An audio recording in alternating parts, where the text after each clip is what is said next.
Yo, Atlas speaking, and welcome to part 6 of What If I Was Reborn into the Bleach universe and became a hollow with a system. Let the tale begin. Chapter 94. Harribel had still been a little awkward. She had moved into the room beside Hisashi and Neliel, but things still hadn't returned to the way they had been before Neliel returned to her adult form, nor had they settled into a comfortable new normal yet, as Harribel was still adjusting. Hisashi couldn't quite blame her, as she had gotten closer to Neliel than any of the others except for him, but unlike him she had no clue that her child form wasn't her true form, so the sudden change must have been quite shocking. She seemed to have started treating her like a daughter, and suddenly the daughter turned out to be older and more powerful than herself. Only that, but Harribel had also grown a bit closer to him at the same time as they took care of Nell Tuesday. This had been perfectly fine when Neliel had been in her child form, however now it made things a lot more awkward since Neliel was still extremely close with him, but as an adult woman. This made Hisashi's relationship with Harribel a little more awkward than it had been too, though still far better than it had been before Neliel and her fraction joined their little group of misfits. He decided to remain positive though, expecting that they would eventually work things out and that all she needed was a little time before opening back up more again. He hoped so, at least, since he really liked Harribel and was appreciating their new and improved relationship. Only time will tell. The Trace Bestias were almost the odd ones out, for nothing much changing. They had been with Harribel for so long and had grown used to being around Hisashi too.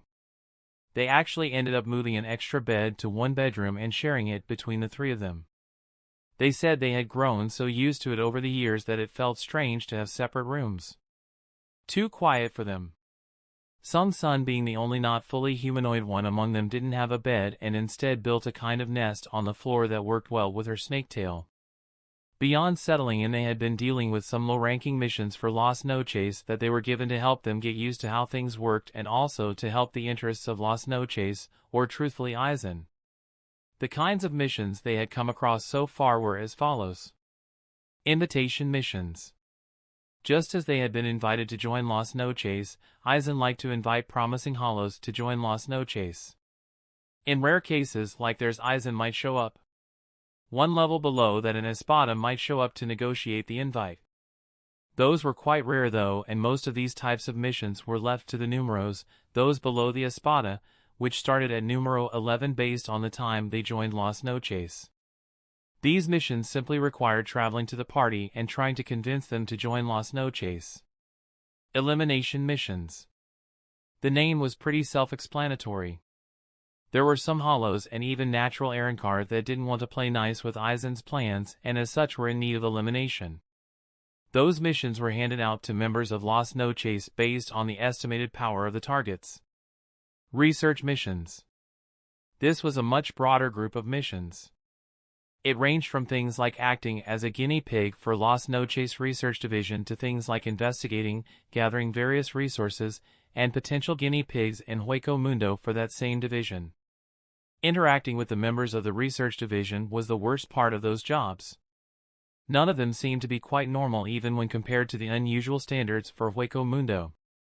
Some of the higher-ranking Anketians might even require travel outside of Hueco Mundo, but those were reserved for actual Arrancar, so they hadn't had a chance to take any of those yet. Hisashi had been quite prolific, going on plenty of missions over the time he had been in Las Noches, sometimes joined by some of the other girls and even a handful of weaker numeros if the mission required it. The only ones unable to join in on any of them were Dondo Chaka and Pesh, who were forced to remain in Las Noches due to their weakness.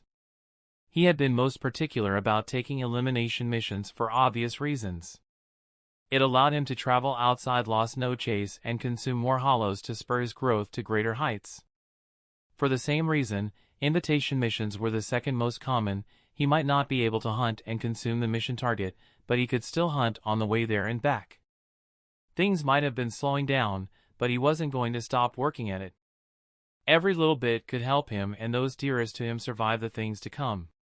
He tended to avoid the research missions though.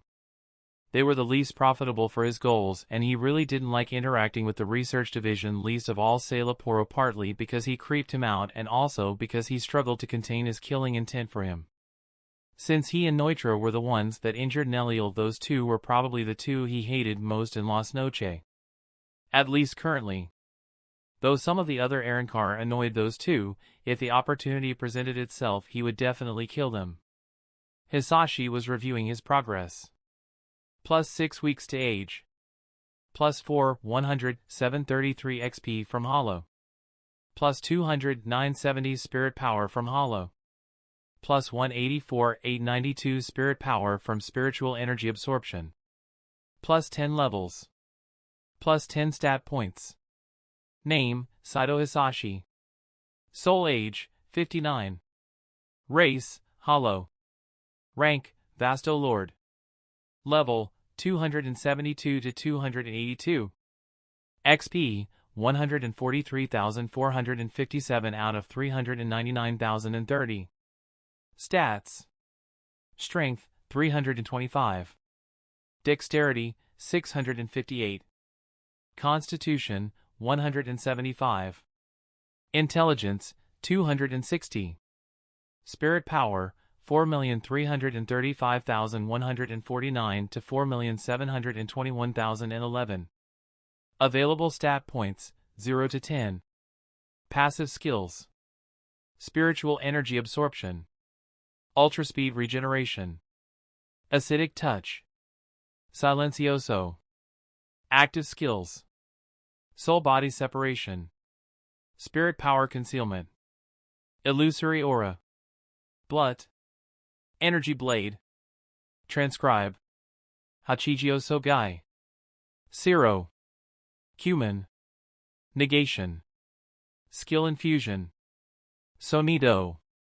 Karen's Anjutsu. Let's put 5 in strength, 2 in dexterity, and the rest in intelligence, he told the system.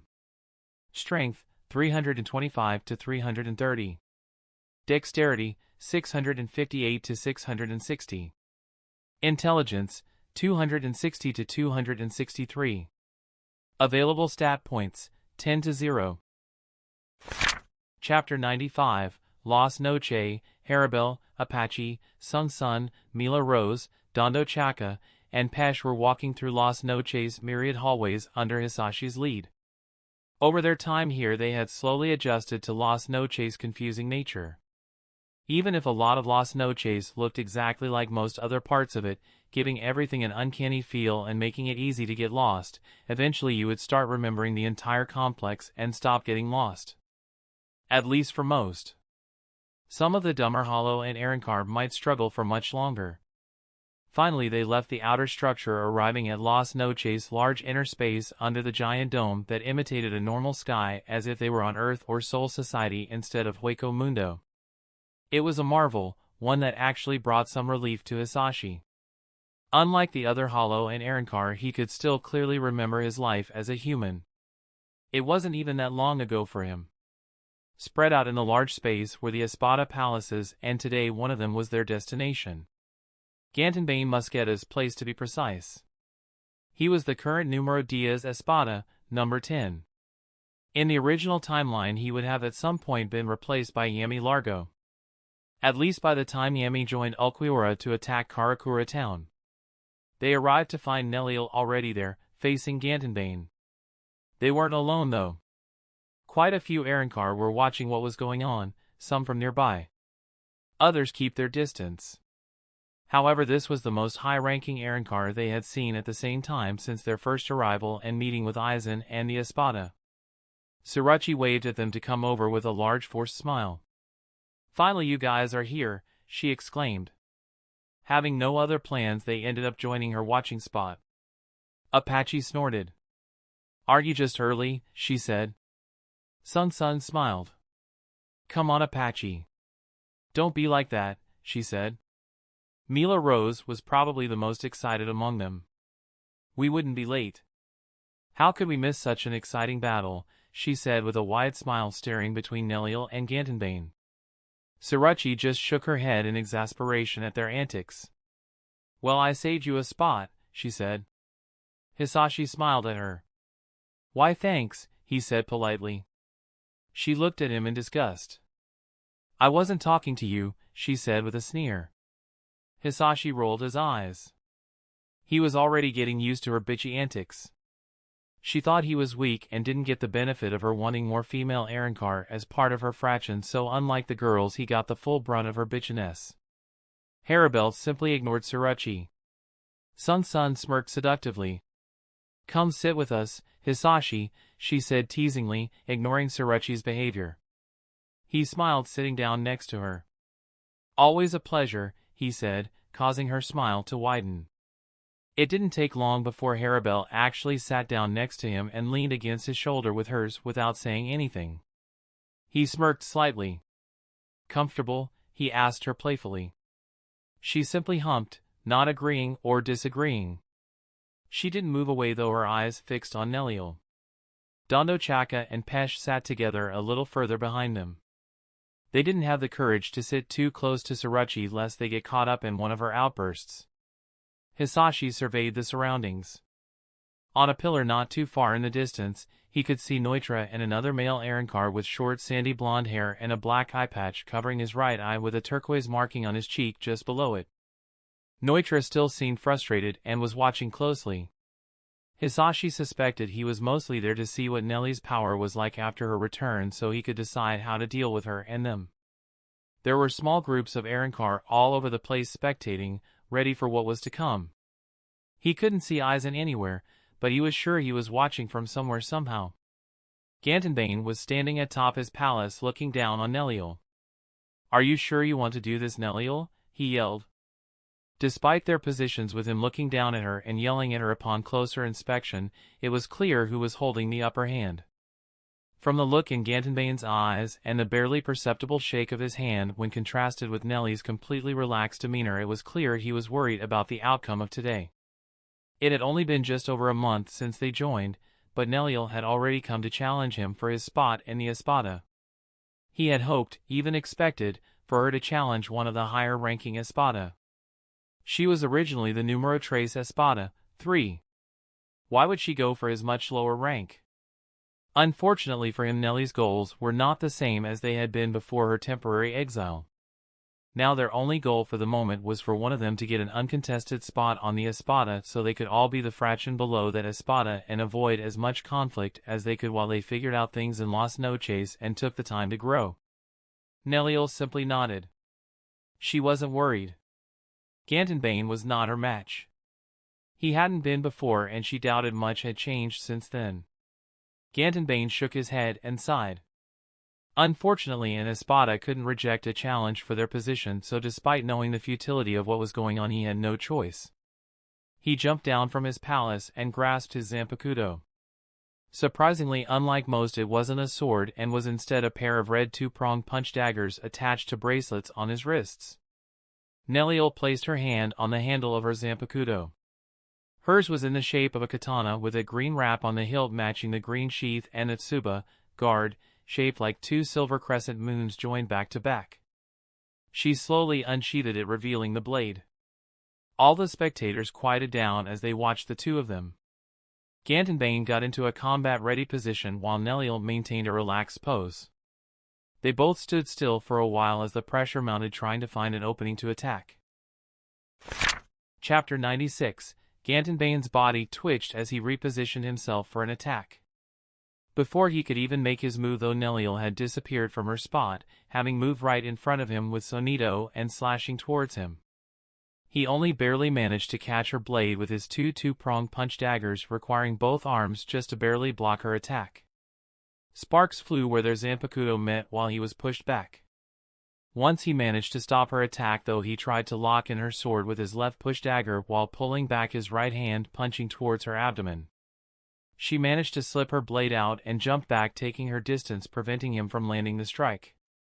She shifted her Zanpakuto to a high grip and dashed at him again, using Sonito, sending countless stabs towards him. He did his best to dodge the rapid succession of stabs, but despite his best efforts, cuts kept appearing across his body as he was struggling to keep up with her speed.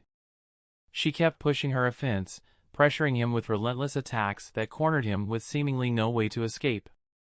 Unable to return the offense, he suddenly charged his fist up, coating it as he slammed it down at the ground, causing it to shake and kick up dust, forcing back Neliel for just a moment. It was long enough for him to take some distance. Electricity sparked between the two prongs of his push daggers. He dashed back at Neliel, energy flowing from his fist as it rocketed towards her. She deflected his push dagger with the flat of her blade, diverting it away from her to the side, then continued the motion to spin and kick him against the side of the head, sending him spinning and bouncing across the ground. After a couple bounces, he managed to catch himself, leaving gouges through the sand. Some blood leaked from the side of his mask down his cheek and onto the white sand. He wiped away the blood to prevent it from getting in his eye.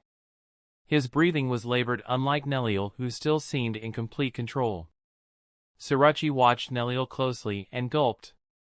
It seems she hasn't lost her power after all, she thought to herself, thankful she wasn't the one receiving the beating. Hisashi smirked as he enjoyed watching her nerves build.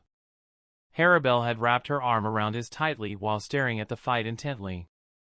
It was clear she was worried for Neliel despite her outclassing her opponent. The Trace Bestias seemed to be enjoying how Neliel was showing the power of their group with proud smiles on their faces. Gantenbainne tried to push his Sonido to the limit as he disappeared from where he was standing, appearing behind Neliel. He swung his right fist, crackling with energy, up at the side of her waist. "Who no?" he yelled. Unlike his expectations, though, Neliel managed to lift her Zanpakuto between her waist and his fist, blocking the powerful strike at the last moment. She was pushed back a few steps, but to his dismay suffered no damage. It didn't even manage to leave her open for the second strike in his combo, cutting it short instead. With a flick of her wrist, her Zanpakuto slashed across his torso. He dodged back, but wasn't able to do so completely, leaving a cut all the way up to his shoulder. Blood flew through the air in the moment before the wound managed to close up enough to stop the worst of the bleeding. Hisashi wasn't yet used to these battles with the Arrancar, most of which had given up on their high-speed regeneration ability, leading to wounds healing much slower than most Ajuchas even. It made for much gorier fights, as Gantenbainne was already covered in numerous bleeding cuts all over his body. Gantenbainne jumped back and in his desperation charged a Zero while midair and fired it at Neliel, hoping to catch her off guard. She looked unperturbed though. Neliel suddenly opened her mouth, sucking in all of the energy of the Zero as if it was some kind of food. Before Gantenbainne could respond, she exhaled, firing off a purple Zero twice as large as she had consumed. It was finally there. Her unique skills, the Zero Doble. It allowed her to absorb a Zero and send it back at twice the power to devastating effect. She was still too soft though, as her Zero Doble had barely even grazed Gantenbainne, and Hisashi was sure if she had intended to hit him there would have been no way for him to escape it. She simply outclassed him that much. She still didn't like hurting others deep down though, and always tried to avoid it when possible. Gantenbainne gulped, watching the huge gouge out of the surface left behind by her Zero Doble, well aware of what the result would have been if it hit him. Eventually, after considering for a few moments, he sighed and dropped his Zanpakuto, leaving both blades hanging from his wrists while he held his hands up as if he had gotten serious. He shook his head. "As expected, I'll have to get serious," he said regretfully. He cracked his knuckles. "Exhale, Dragra," he shouted. A burst of energy escaped him, kicking up the sand and dust, obscuring everyone's view of him. Everyone could sense his spiritual pressure skyrocket. Neliel didn't interfere with him unleashing his Resurrection, more than happy to let him give it his all. When the smoke cleared, his new form was revealed. The red push daggers had changed to look like claws or even fangs, connected by white gold-rimmed segmented plates, like an armadillo, that covered up his arms and connected over the back of his shoulders. Another series of segments came down his back, ending in a hard sharp point at the end like some kind of tail. The rest of him remained unchanged though. He pulled down his mask to cover his eyes like a pair of glasses. Chapter 97, Neliel assumed a defensive stance, but didn't actually unleash her own Resurrection. She was still confident she could take him on without it. Gantenbainne was actually smiling. It seemed his Resurrection had helped him regain some of his confidence. "You'll have to get serious now," he said confidently. Orange balls of energy formed in front of his fists. He strafed around her using Sonido. Using any opening he saw, he fired off one of the balls into an orange blast, hurtling at Neliel. She parried the blasts with her Zanpakuto, and unlike before, it actually seemed to have some effect as it forced her back, but to his dismay her stance remained unbroken. She dashed towards him with Sonido catching him off guard. He managed to barely use his Resurreccion's carapace to block the blade, causing sparks to fly as it cut a gouge in it. He grunted and his arm shook against the blade as he struggled to resist the impact. The resistance only lasted for a moment before the force of the impact sent him flying back until he crashed into one of the pillars littering the interior space of Las Noches. His body was embedded in the pillar. It took a few moments for him to extricate himself and shake off the debris. Neliel sighed. "It will take more than that to get me serious," she said. She wasn't even trying to insult him, but that just made the whole thing more embarrassing. Gantenbainne looked at the damaged carapace and frowned. He dashed in closer and sent another blast at close range, pushing back Neliel with consecutive blasts, preventing her from retaliating. The relentless blasts tore up the surroundings, and some of the spectators even had to dodge to avoid the collateral damage caused by the fight. Hisashi looked over at Neutra, who was still spectating, and noticed he looked less than pleased. Although he was much stronger than Gantenbainne, would he be able to handle him so easily without even using Resurrection? He wasn't sure, but a part of him deep down doubted it. Hisashi simply shook his head. He would make sure Neutra would get it soon enough. He wasn't sure if he was strong enough yet, but Neliel definitely was more powerful than him once again and had hopefully learned her lesson from last time and would be harder to trick a second time. Meanwhile, Hisashi was still growing much faster than any other hollow even at their level. Neliel deftly blocked and parried the attacks until Gantenbainne finally paused for a moment, providing her with an opening. She immediately took advantage of it, jumping up and sending her knee into his chin with a resounding crack, sending his head up his body, following after it as he was sent flying back. His mind blanked for a moment from the impact, giving Neliel the opportunity to hit him with a bicycle kick to the head that sent him careening back to the ground uncontrollably. He hit the ground at high speed, leaving a crater around him. Neliel remained standing midair, forcing him to look up at her. "It is better if you give up now," she advised him. She had been going easy on him already, using kicks rather than her sword most of the time to reduce the amount of damage she could inflict on him. With his arrow, though the kicks hurt, it was much better than using her Zanpakuto that could easily slice through it. Gantenbainne smirked. "I don't think so. I haven't shown everything I have yet," he said confidently. Neliel shook her head in disappointment. "Is there a need to be so stubborn?" she asked. Gantenbainne struggled back to his feet. "You wouldn't understand," he retorted. Gantenbainne connected his fists together, the red claws surrounding them forming something akin to a beast's maw. "Ruger del Dragon," he yelled out. Energy started collecting in front of it, forming a large ball of energy before bursting forth into a giant beam of energy with the shape of a dragon's head at the front, barreling towards Neliel. The girls around Hisashi held their breath, watching closely. None of them were used seeing fights on this level. Even less so from Neliel, who wasn't all that interested in fighting in general, often sitting out when they battled other hollows. Against his expectation, Neliel inhaled the attack again, though it took longer to consume the entire blast this time. At first it seemed everything was fine, but upon closer inspection they could see small cracks forming around Nellie's mouth. Unable to contain it, she fired it back again at twice the size. Unfortunately, unlike her intentions, she wasn't able to avoid hitting him since she didn't have the time to aim, and escaping the giant beam she sent back was near impossible. Unfortunately, it seemed the attack had exceeded the limits of her Ciro Doble, as the cracks around her mouth grew even worse as she exhaled the overpowered attack. Right before the blast reached Gantenbainne, a figure appeared between him and the blast. It turned out to be Aizen. He hadn't even unsheathed his Zanpakuto. "Bakudo number 81. Denku," he said casually. A thin, translucent white square barrier appeared in front of him.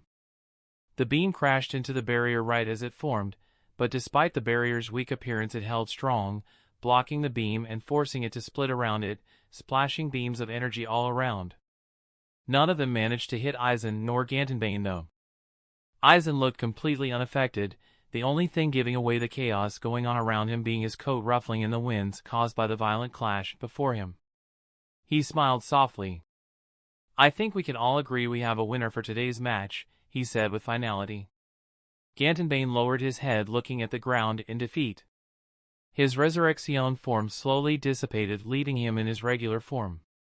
He sighed. Yes. Aizen-sama. He eventually managed to say. Chapter 98, Harribel hugged Hisashi excitedly. She did it, she said. Hisashi smiled, watching her infectious excitement. It was rare for her to lower her walls like this, after all. Oh, congratulations, Surachi said with a smile. She was trying to seem positive, but it was noticeably lacking in sincerity. Even though she got to remain as an Espada for now, this would still be throwing a spanner in her plans after all. She knew now that they had an Espada amongst their group, the odds of the rest joining Nelly's fraction over hers would be immense after all. She hadn't spent near as much time with them as Nellil had. That's our Nell for you, Apache said proudly, almost as if it had been her that had won the challenge. Hisashi rolled his eyes at her behavior. Did you expect anything else from a former Espada? He asked facetiously. Surachi glared at him. I wasn't congratulating you, she said with a sneer. Jack will have to reward her, Sun said with a teasing smirk. Mila Rose hugged Apache. Great! So when are we going to do the same? She said with a competitive glint in her eyes. Hisashi shook his head with a smile. We still have a ways to go before we can do the same, he said. It wasn't entirely true, as he suspected he could already defeat some of the weaker members of the Espada even as a Vasto Lord, but that was not something he wanted Aizen or anyone loyal to him to be aware of. At least not anytime soon. Apache smirked. Just watch me, she said excitedly, only egging on Mila Rose further. Mila Rose smirked back. You'll have to just enjoy coming in second after me, she said. This caused Apache to frown. Hisashi chuckled. How are you going to come in first when Nell has already done it? He asked. Apache rolled her eyes. She doesn't count, duh, she said. Of course she counts, Harribel interjected. Of course Harribel-sama, Apache said quickly. Hisashi smirked. He could almost see her wagging her tail at her master's command. Woof, he said teasingly. He could see a vein form on Apache's forehead. She seemed like she could explode any second. Don't think I'm not also going to beat you, she threatened him and jumped up on him, trying to get him in some kind of headlock with her arm around his neck, trying to choke him. Unfortunately for her, the only thing it achieved was pressing her less than optimally comfortable chest into his cheek. Rather than the pillowy softness he would prefer, he could feel her bones instead. Feel her bones instead. He raised his hands. I give, he said in a deadpan tone. Apache tissed, but let him go anyway. Just you wait, she said. Sun's teasing smirk as she watched them only exacerbated her annoyance. A widely smiling Nellil barreled towards Hisashi at high speed. Jack, she shouted excitedly. He wasn't surprised by her exuberant behavior, as she liked to glomp on him in general, and excitement only exacerbated this tendency. Something he didn't expect though was right as she jumped up to him, her arms wrapped around his neck. She leaned forward, and before he could react, her soft lips suddenly pressed up against his shock. They had been close to the point of even sleeping and cuddling together, but they had never moved beyond that. Hisashi was never sure what to make of their relationship. Between how they first met while she was in her child form and formed an almost sibling-like relationship. Unlike him, she was still a hollow, first and foremost unlike him, who had managed to keep most of his humanity from the moment he died until now. Rather than a semblance of his consciousness only re-emerging after becoming an Ajuchas, Vasto Lord, or Arrancar. He still had his human memories and most of the feelings. There was their situation being in Hueco Mundo, and now Las Noches, constantly being hunted or hunting. Then when he healed her, they remained close. Closer than before even, maybe, but he never felt confident taking another step in their relationship. Now she had taken it instead though. It took him a few moments for his brain to catch up with what had happened. Her kiss was messy due to lack of experience as she just pressed her lips against his instinctually while he stared at her wide eyes in surprise without responding. When his brain finally caught up, he carefully wrapped his arms around her, closed his eyes, and started returning the kiss, savoring the soft texture of her lips on his. Her arms tightened around his neck, pressing her body into his after he started responding as she tried her best to act on instinct. Her hands ran through the mane of hair that escaped from below his mask. He could feel every curve of her body pressed against his. Part of him regretted being unable to hold her in his hands, but those thoughts didn't last long as he got caught up in the excitement and pleasure of the moment. They were finally interrupted by an awkward cough. Everyone around them was looking at them with a variety of emotions painted on their faces.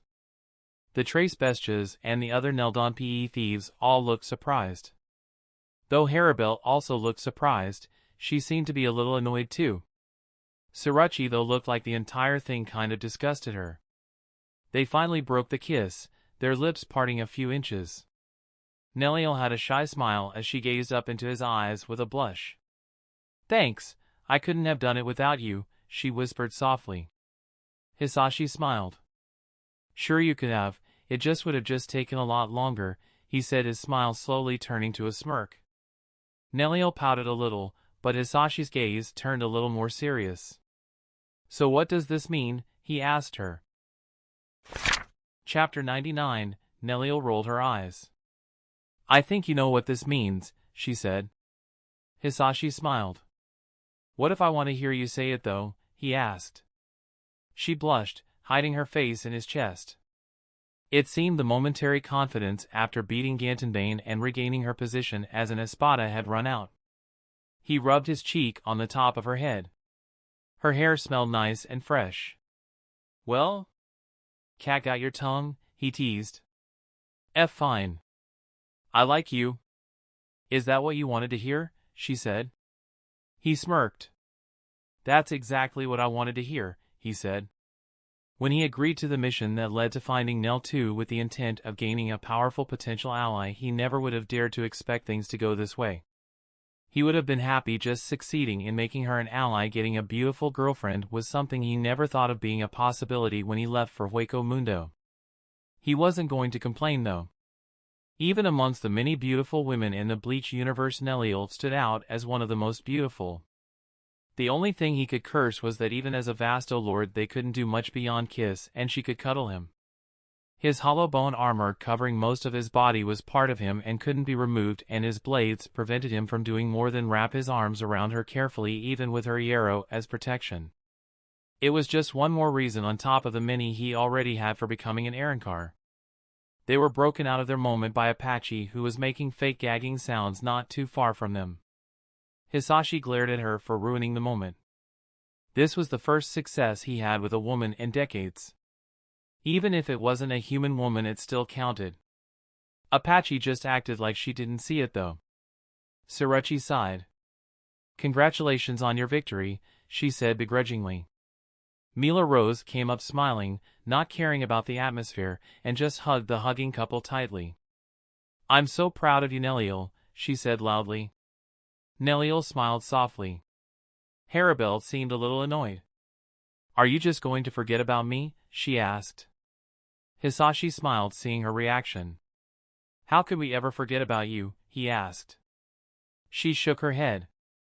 "I wasn't talking to you," she said. He overacted like he had been hurt deeply. "Ouch," he said dramatically. She just rolled her eyes in response though. Neliel smiled and beckoned Harribel over. Harribel hesitantly closed in on them when Neliel grabbed her hand and pulled her into the middle of their group hug.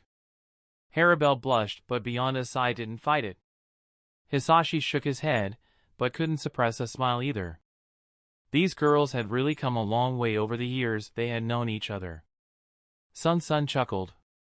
"Now I'm feeling left out," she said playfully. Aizen approached.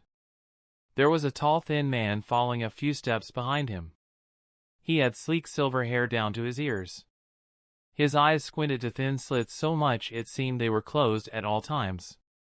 His wide mocking smile never seemed to fade.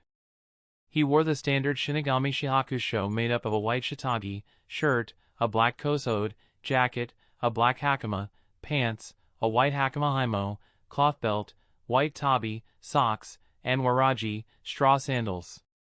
The only thing that set him apart was the bright contrasting minimalist white long overcoat he wore over it all. Like Aizen, he lacked any hollow mask and only had a zanpakuto that poked out from under his overcoat, indicating he was a Shinigami rather than Arrancar. Ikemaru Jin. Due to his slitted eyes, Hayashi had trouble telling where Jin was looking, but he felt it was him and Neliel. "My oh my," Jin said teasingly, his mocking smile never leaving his expression. Aizen just seemed to ignore his behavior, though sporting the same seemingly kind smile he usually did. "Congratulations on your victory, Neliel. I didn't expect anything less from you," he said. Neliel nodded, but didn't seem very interested. Her focus was still primarily on Hisashi. Aizen's smile turned a little awkward. "You'll have to come with us for a little while to get reinstated as an Espada," he clarified. Hisashi patted Neliel on the back and smiled at her when she looked up at him. "We'll see you later," he told her. She seemed a little disappointed, but eventually nodded, letting go of him and breaking up the group hug. She left with Aizen and Jin, leaving them alone with nothing much to do. Apache jumped up excitedly. "Let's pack for our move," she said. Now that Neliel had become an Espada again, they would be able to be part of her fraction and live in her palace. A big upgrade from their already rather luxurious accommodations. It didn't take any convincing to get the rest to agree.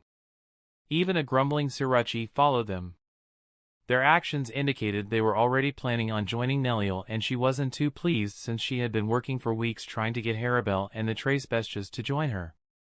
The other Espada and Fraction watched them closely as they left. It was clear things would be changing in Las Noches going forward. Between Nellie's miraculous recovery and the large group that returned with her, many of which were some of the most powerful beings in Hueco Mundo if those in Las Noches were excluded. Some were excited while others were worried about what this would mean for the future of Las Noches, or at least their future in Las Noches.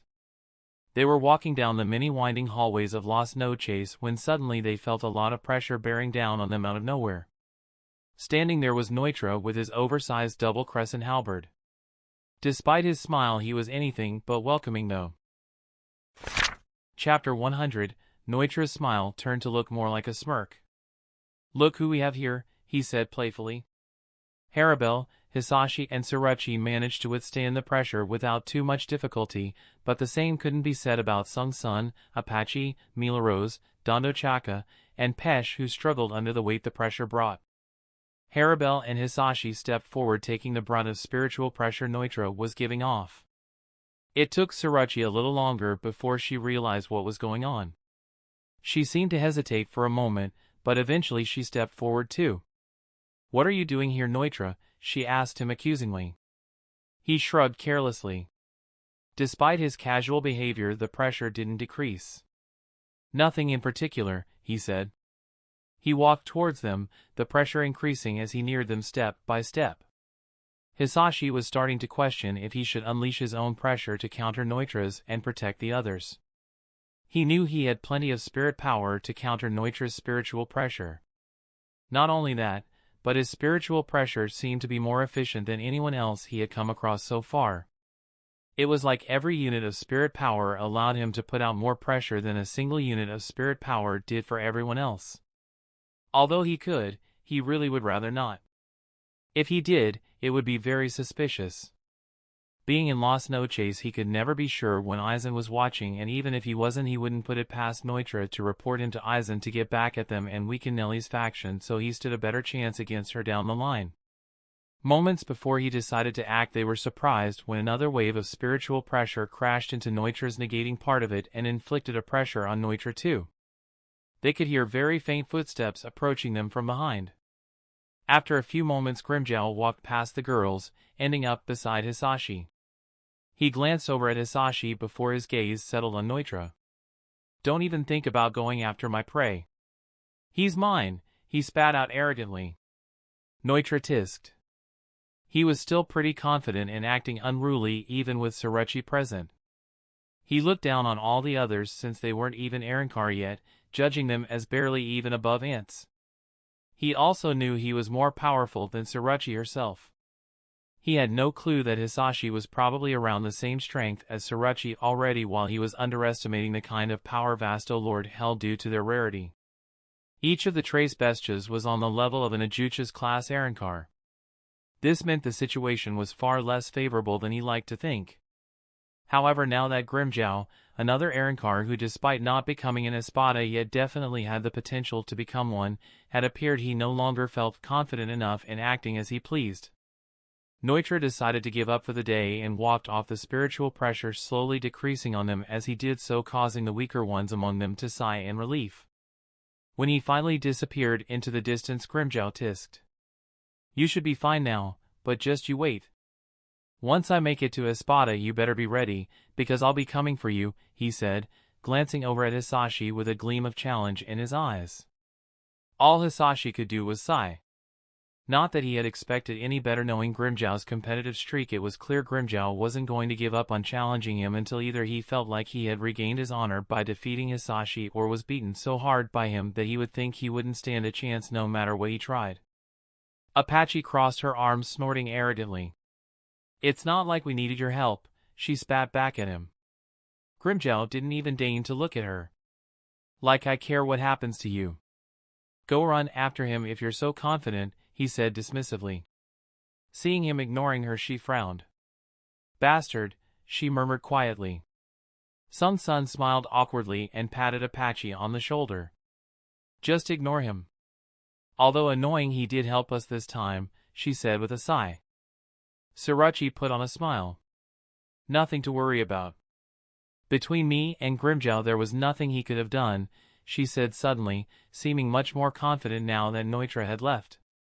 It wasn't hard to see that it was mostly just bluster, as she had been more nervous than most of them when Neutra showed up. The other girls had full confidence in Hisashi and Harribel's ability to keep them safe. They had never let them down after all. Harribel smiled, though it was quite perfunctory. "Thank you, Tsuruchi," she said. Tsuruchi crossed her arms below her moderate chest, emphasizing it unintentionally as she tried putting up a reliable front by puffing her chest. "Of course," she said, doing her best to sound confident after she had just been terrified by their encounter with Neutra, who was several ranks above her amongst the Espada. Now that the excitement was finally over, they all worked hard to pack up their old living quarters for their move. Given how minimalist most of Las Noches was, it didn't take that long. To Hisashi's dismay, even Las Noches, the most developed part of Hueco Mundo with sentient hollows around, had almost nothing as far as decorations or entertainment to distract from the monotony of life. Between his memories about Soul Society from his previous life and his experience in Hueco Mundo this life, he felt confident saying that leisure and entertainment were quite unique to humans on Earth. Even the Shinigami, despite being uncorrupted human souls and visiting Earth to hunt hollow and purify souls, allowing them to see the culture of humans on Earth, didn't bring any of it back to Soul Society and were still living as if it was hundreds of years in the past. The only exception was technology related to souls and combat, which was far advanced. It wasn't like he could do anything about it at the moment, though. He hoped one day he could either bring some of it to Hueco Mundo or at least spend more time on Earth again in a humanoid form once he became an Arrancar. Hopefully he had built enough goodwill through Masaki for Urahara to build him a Jigai compatible with Arrancar for him to use. He couldn't imagine it being difficult considering he had already succeeded in building ones compatible with the Visored. Chapter 101. Those were concerns for the future, though.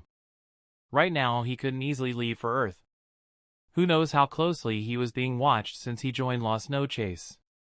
Multiple members of Las Noches and Aizen had rather nasty hobbies, and being one of them didn't protect him completely from them either.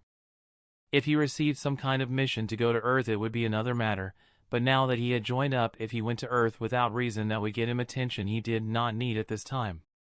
As for the missions requiring Las Noches members to go outside of Hueco Mundo, those tended to be reserved for Espada most of the time.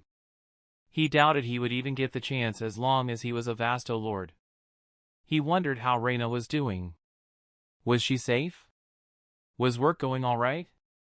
Even if she now had more power than any regular human and plenty of members amongst the supernatural, he would always worry about how she was doing. That's what big brothers do, after all. And did Masaki's reunion with her family go well? How much did the timeline change now that she is back and involved in Ichigo's life again? Since due to the time dilation between the worlds it had only been a couple days at best since he returned, not too much should have changed yet. He was struggling with a lack of information though. Aizen was here, so it seemed that the plot had mostly gone the way it had originally, or else he would still be in Soul Society most of the time. Since he put all his effort in minimizing his influence on Ichigo's life, he really hoped they had all made it through alive like originally, or he would feel bad about leading to someone's death even if indirectly. He wasn't too worried about his parents. They were retired, and the only contact they had with anything supernatural was Raina, who no longer lived with them. Unless something seriously went wrong, they would probably be the safest out of everyone he knew. That didn't prevent freak accidents though. Hollow attacks were not common, but they did happen. He just hoped if that was the case Raina could protect them or at least hold on for backup from Masaki. Lowly and Minoli showed up shortly after they finished packing to guide them towards their new home. They seemed more respectful than before now that Neliel had become an Espada again, even if the respect was barely skin deep. He could almost feel the resentment simmering under Lowly's skin, but she had to put on a fake polite smile while grinning and bearing it. She was weak after all. The Espada palaces were all under the dome of Las Noches rather than inside the outer walls, so they needed to trek through the desert-like terrain, though at least the faux sky was a change of scenery from what they were used to after living in Hueco Mundo all this time. Finally they came upon a huge structure that seemed to be a mix between a Western and Middle Eastern castle or palace. It had tall thick white walls with plenty of towers topped with bulbous domes ending in pointy tips. It was quite ornate despite being completely white. At least it was by Las Noches standards, where everything tended to just be unadorned white flat surfaces. Lots of flat white surfaces. Hisashi whistled, looking up at the massive structure. Despite his rather long life, at least between his first 2 human lives and his third as a hollow, he hadn't seen too many impressive structures. In his first life he had thought he wouldn't die for a long time and wasted a lot of time. Then his second he had been far too busy trying to get ahead to enjoy things. Finally, as a hollow, his life was just spent trying to survive and work towards surviving the future. The only impressive piece of architecture or even nature he had seen so far was when they finally came upon Las Noches, and even that was mostly just due to its sheer size. The architecture itself wasn't all that impressive besides said size. Aizen seemed to be far more concerned about function rather than form. Aesthetics weren't his main concern, even if he looked kind of on fire after betraying Soul Society. Pulled a rail Clark Kent. Finally they were led into some kind of throne room where a serious-looking Neliel was sitting on a throne. A distant look in her eyes as she stared into the distance. She looked rather majestic, like a queen. That only lasted for a second though. The moment she noticed Hisashi, she jumped off the throne and hugged him with no concern for the impression she gave. Gone was the majesty and left just the cute exuberant Neliel that they had come to know. "You're finally here," she shouted excitedly before burying her face in his chest. Hisashi smiled. "Of course we are. You'd think we were separated for years with how you're behaving," he teased. She just tightened her hug though. "How about we get moved in?" he asked. Lowly and Minoli ended up giving everyone a tour of the place. Although Neliel got there a little before them, she was almost as unfamiliar with the place as they were. It hadn't been her palace when she was the numeratrice Espada, and she hadn't socialized a lot with any of the other Espada back then either. Really the only hollows she had any real relationship with was her fraction. The rest could barely even be considered acquaintances. The place was as large inside as it had appeared outside, with a large inner yard and lots of rooms. The towers had a great view, at least facing the decorative inner yard. The long stretch of sandy dunes and white walls in the distance didn't make for a great view for the outward-facing windows. Neliel insisted that they kept sharing a bedroom even after the move, and Hisashi was smart enough not to argue that. Moving took just as little time as moving out had. Hisashi hoped now that they were a faction under an Espada they might be able to get authorization to get some more non-essential supplies to use for their fancy new palace. Chapter 102, After finally moving everything into their new bedrooms, Neliel pulled him out of the bedroom with an infectious smile on her face. "Come on, let's explore," she said excitedly. When leaving the bedroom, they ran into Harribel, who had picked the bedroom right across from them. She had blushed a little when she did. Hisashi had decided to not say anything about it for now. He wasn't quite sure how to deal with the situation regarding Harribel. When Neliel had been in her child form, they had been growing much closer while they took care of her together. However, now that Neliel had returned to her adult form and advanced their relationship into the romantic realm, things had become rather awkward for all three involved. Though Neliel wasn't that affected, the other two were. "What are you two up to?" she asked curiously. Neliel smiled. "We were going to explore the palace." "Why don't you join us?" she asked. Harribel nodded. "Okay. I didn't have any plans anyway," she said. Hisashi was pleased to find the hallways were less monotone than those in the main Las Noches structure, even if it was still predominantly white surfaces, but there were at least some decorative elements as one would expect in a palace, even if they were white, to distract from the monotony. He wondered if Aizen had mysophobia for him to make everything pristine and white, as if they were in a hospital ward rather than a place to live. "You bastard, where do you think you're going without us?" he heard Apache yell. The Trace Bestias came running after them from a different hallway. Sun crossed her arms under her chest with a smirk playing on her lips. "You weren't thinking of having fun without us, were you?" she teased. Hisashi smiled. "I wouldn't dream of it," he retorted, causing her smirk to widen. "Can we just get moving?" Mila Rose grumbled. Harribel smiled, watching everyone get along. She had never expected it to be possible for things to be this way. At least not before they had met Hisashi. She had always felt melancholy ever since reawakening her consciousness as a hollow. Meeting the Trace Bestias had helped. After many years without change, finally their little family was growing once again, though. They all ended up exploring together. The new place was large enough that it required quite a few hours to explore the many rooms and courtyards. Truthfully, the place was far too large for their number of members, but this seemed to be the norm in Las Noches. Many of the Espada, despite having similarly sized palaces that could hold thousands of members, only actually had a handful of members in their fraction, with a few exceptions. Near the end of their tour, they ran into Pesh and Dondo Chaka, who were walking around aimlessly and listlessly. Upon seeing the others, they hugged each other. "Nel-sama has forgotten about us," Pesh cried out. Dondo Chaka had tears streaming down his face while hugging Pesh in return. Hisashi shook his head. Neliel tilted her head cutely. "Oh right. I forgot," she said casually, not realizing she was making things worse. The two original members of her fraction cried even harder. Hisashi sighed. "All right, guys. It's time to get registered as Nelly's fraction," he told them. They had spent enough time exploring, and being registered should prevent some issues with other members of Las Noches. There was a big difference between being part of an Espada's fraction and being an unaffiliated member of Las Noches. That seemed to calm the two drama queens down some. It had been quite a while since they had officially been part of Neliel's fraction, and they were eager to do so once again. This time it was Nelly's turn to lead them, as she was most familiar with the layout of Las Noches. Thankfully, registering only took a little time. The one managing their registration was a rather plain-looking female Arrancar he didn't recognize. She was so plain she actually made Loli and Minoli stand out in comparison. Then again, from his experience, the majority of Arrancar and hollows in Las Noches never appeared in the original manga or anime. Only those high-ranking or unusual enough seemed to be worth appearing. The majority of forces in Las Noches were either there to support the Espada and fraction or failed attempts at creating the powerful Arrancar.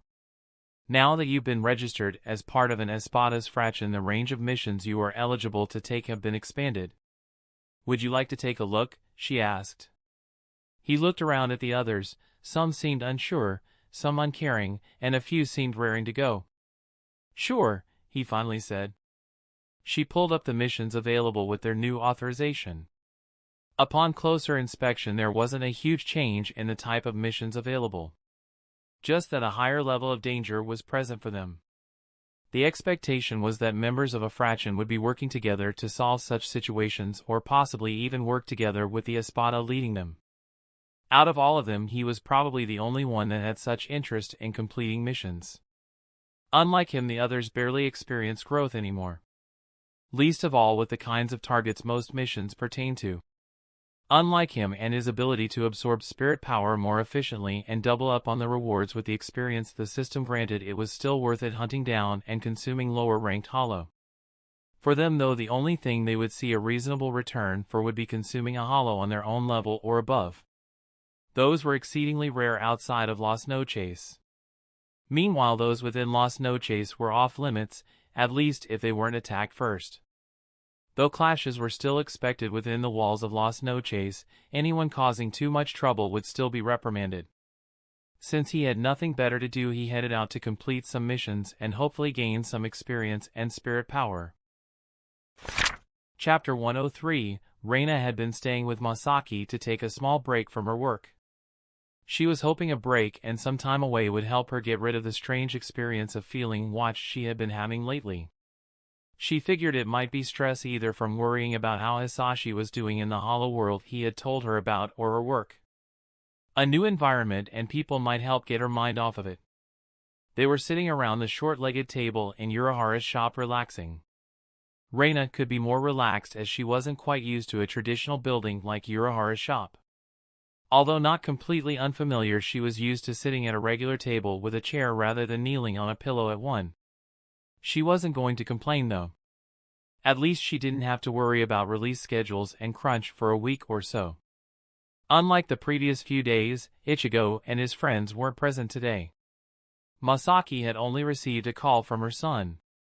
Tessai bowed politely before refilling Raina and Masaki's teacups. Raina nodded at him thankfully, but then looked over at the nonchalant Urahara, who seemed to be rather relaxed, scratching the fur on Yoruichi's chin. "Why are you going along with his schemes?" she asked Masaki. Masaki shrugged, but smiled widely. "I thought it would be funny and it's good for him to get a different kind of training too," she said. Raina raised her brow. "So you trick him into believing his friends are endangered, fearing for their lives?" she asked. Masaki nodded. "Sometimes they need a little motivation," she said. Raina sighed, shaking her head in exasperation. "Sometimes I feel bad for your son," she retorted. Masaki had a soft smile as if Raina's words had no effect. Urahara chuckled. "Come on, they're having fun," he said. Raina rolled her eyes. She might not have known Urahara for long, but it didn't take long to realize Urahara liked messing with people. At least as a way to alleviate his boredom, and he seemed to be bored frequently. Raina exhaled laboriously. "So they kidnapped Ichigo's little girlfriend?" "And then what?" she asked. Urahara smiled conspiratorially. "Well," he said, drawn out. "Unless they are able to get ahead of our cute little Ririn. Chad will end up being kidnapped too," he finished. "And the point?" Raina asked. Urahara smirked. "Ichigo thinks now that they have saved Rukia and left Soul Society that they are perfectly safe," he said. Masaki nodded in agreement while sipping her tea. "So I decided to teach them a little lesson on what can happen when you let down your guard. It will be even more fun when they don't know who is who," he continued with a wide smile. "Just leave him to his games," Yoruichi said, stretching with a lazy yawn. Raina looked at the talking cat and kind of wanted to pet it too. She wasn't sure if it was appropriate though. The only person she had seen do it so far had been Urahara himself. That knowledge only made the temptation even greater though, as if it was some kind of taboo she would be breaking. Urahara looked over at Raina. "That aside, I'm also very interested in you," he said. Raina frowned. Masaki shot him a glare, her gaze containing a significant warning. He seemed unaffected though. As unflappable as ever. "I heard from Masaki you somehow gained powers too," he said with a curious gleam in his eyes. Raina raised her brow at Masaki, who responded with a simple shrug. Masaki knew Urahara had some personality problems, but at the end of the day she still trusted him. Raina sighed. Yes, I do have powers, she admitted. Urahara licked his lips. Since you're here anyway, would you mind if we go through some tests? He asked excitedly. He looked over at Masaki, who was still frowning. Of course you don't have to if you don't want to, he quickly added. Masaki sighed. I'm not leaving you alone with her, Urahara, she said. Raina shot her best friend an appreciative glance. As Urahara's oldest friend, Yoruchi couldn't help but chuckle watching them and said, You'll be fine. I should know. He has never tried to make a move on me. Urahara unfolded his bamboo fan and hid his smile behind it, staring at her over the edge of the fan. See? Nothing to worry about. It's a purely platonic interest, he said. Raina stared at Urahara and Yoruchi weirdly. How is that even supposed to reassure me? So he isn't interested in male cats. Is that going to protect me? She wondered. Masaki chuckled. She said nothing, just drinking her tea while enjoying the show. I've got this machine. I promise it won't hurt. Well, maybe a little in the beginning, but it won't be that bad, he said. I don't think I should, she said hesitantly. You might figure out how to get stronger, he said, trying to tempt her. Raina seemed conflicted. I don't. Do you really think so? She asked. Urahara's smile widened. But of course.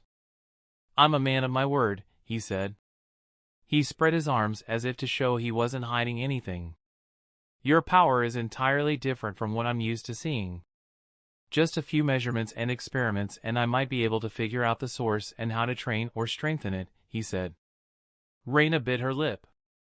If I got stronger I might be of more help to Hisashi. If I had been stronger would he have left?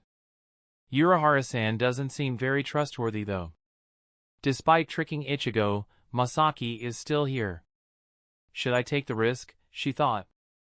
She looked over at Masaki again, who shrugged again. As unreliable as he may seem at first, he is usually quite reliable, she said. Chapter 104, I've got this machine. I promise it won't hurt. Well, maybe a little in the beginning, but it won't be that bad, he said. I don't think I should, she said hesitantly. You might figure out how to get stronger, he said, trying to tempt her. Raina seemed conflicted. I don't. Do you really think so? She asked. Urahara's smile widened. But of course. I'm a man of my word, he said. He spread his arms as if to show he wasn't hiding anything. Your power is entirely different than what I'm used to seeing. Just a few measurements and experiments and I might be able to figure out the source and how to train or strengthen it, he said. Raina bit her lip. If I got stronger I might be of more help to Hisashi. If I had been stronger, would he have left? Urahara-san doesn't seem very trustworthy though. Despite tricking Ichigo, Masaki are still here. Should I take the risk? She thought. She looked over at Masaki again, who shrugged again. As unreliable as he may seem at first, he is usually quite reliable, she said. Chapter 104, to Reina's relief, Urahara's intentions were nowhere near as invasive as she had feared. She spent the rest of the afternoon doing as he asked. Besides having her wear some strange devices while doing it, he just had her go through the motions of using her powers. Sometimes he would have her repeat some things or direct her to try specific things. Urahara looked up at her from one of his devices with an excited gaze. How interesting, he said. She frowned. Could he stop with this cryptic shit? She thought. Anything in particular you would like to share? She asked in exasperation. He smiled. Oh, right. I almost forgot about you. Though not a complete match, there is indeed a lot of overlap with the spiritual power signature Hollow gives off. It seems similar to Ichigo's little friends, though I haven't had a chance to play with them as much. They were in such a rush to get to Soul Society. Such a pity, he said. He seemed to get lost in thought. Could she consume spirits? He mumbled to himself. Raina frowned when overhearing him. "We will not be testing that," she said with determination. He sighed dramatically. "Such a shame," he said. She decided to just ignore it. "How about something actually useful to me?" she asked. He shrugged and smiled. "I have some ideas," he said. "Since your powers are at least largely based on the hollow system of power, you might be able to absorb ambient spirit particles like they do to grow. Unfortunately, the ambient density of spirit particles on Earth is barely even enough for them to sustain themselves, let alone grow. Worse yet, this only works for them at the lowest levels though. Once they evolve to the menos grande stage, the density on Earth isn't even enough to sustain them, forcing most to escape to Hueco Mundo. Unlike them though, you have a living human body acting as a shell, protecting your soul. It shouldn't require as many spirit particles to maintain the power of your soul," he said. Raina wasn't sure exactly what he was talking about. Although Hisashi had explained some of the basics to her over the years, he had never gone into depth about how souls, hollows, and Shinigami worked. She wasn't even sure how much of this her brother knew. Urahara was a strange one. He seemed to know more than anyone she knew. He tilted his head, pinching his chin, and looking at her thoughtfully. "Have you noticed any growth in your powers since you got them?" he asked. Raina tried thinking about when she first got her powers, but eventually shook her head. "I'm not sure. If I had, it wouldn't have been much and would have grown very slowly," she said unsurely. He tapped his lips slowly. "Well, we can try having you train in an enriched spirit particle environment. If we simulate levels similar to Hueco Mundo or Soul Society, the difference might become more noticeable." "It's worth a try," he said. She looked a little intrigued. "Does that mean I can go to Hueco Mundo?" she asked. "No! Are you crazy?" Masaki yelled from the side. Urahara had so many things he wanted to measure and try out, they didn't finish until well into the evening. They retired up to Urahara's shop to enjoy some nabe, hot pot, together. During their after-dinner tea, an agitated Ichigo burst through the door in his Shinigami form, dragging his own body along. "Mom? Are you here?" he yelled. Ishida, Yuryu, and Abararanji ran in moments after him. Masaki smiled and waved him over to them. She smiled patiently. "What is it?" she asked. He clenches his fist. "We went back to Inoue's house like the girl told us to, and Inoue was actually back home. Everything seemed normal, but then she suddenly attacked Chad. It turned out to be some glasses freak disguised as Inoue," he said. Ishida frowned. "What do you mean by glasses freak?" he asked. Ichigo coughed awkwardly. "I wasn't talking about you. Don't take it so personally." "You know what?